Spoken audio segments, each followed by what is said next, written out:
But let's get a handle on how global investors are looking at some of the emerging markets.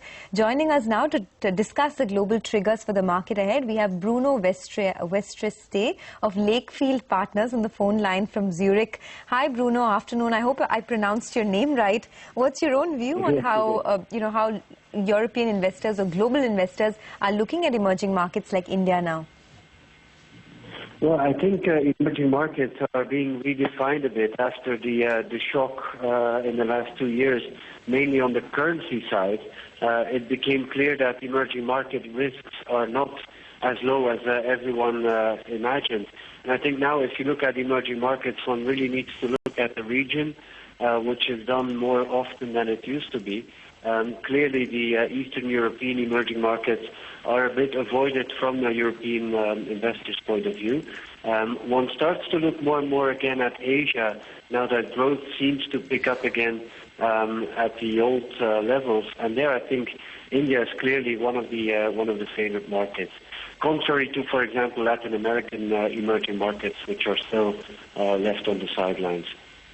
Hi Bruno, thanks so much for joining in this afternoon here in India.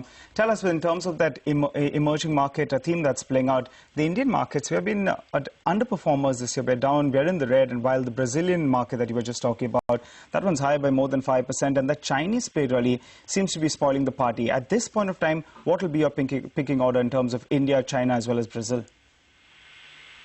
Well, clearly, I mean, there is a decoupling of the economic growth and the devaluations and the market moves so far. But I think in the end, that will catch up. And that's why I think the value that is in the Indian market is clearly higher than on the Chinese market, which is extremely speculative and very hard to understand. And I think that is a challenge for us European investors, is to have someone on the ground in India that understands the companies inside out, to make sure that you make the right decisions when investing there. So I think at this stage, the easy inflow into emerging markets clearly comes from passive instruments such as ETFs, because that is an easy way in to benefit from markets in general. Have European funds reduced their weightage on a market like India purely because some of the other Asian and emerging markets look more attractive on a valuation parameter?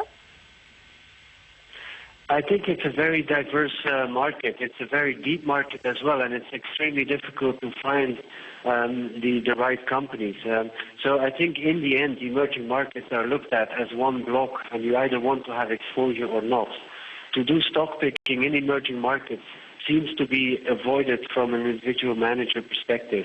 That is always outsourced, and at this stage I don't think there's a lot of appetite to go into that. The appetite does come mainly from the passive instruments, because they're highly liquid, they're easy to understand, you participate in the market, and so on and so forth. So that's really the easy ticket into the emerging market. All right, Bruno, we'll leave it at that. Thanks for joining in. So that's the word coming in on how to approach markets like India from a global perspective.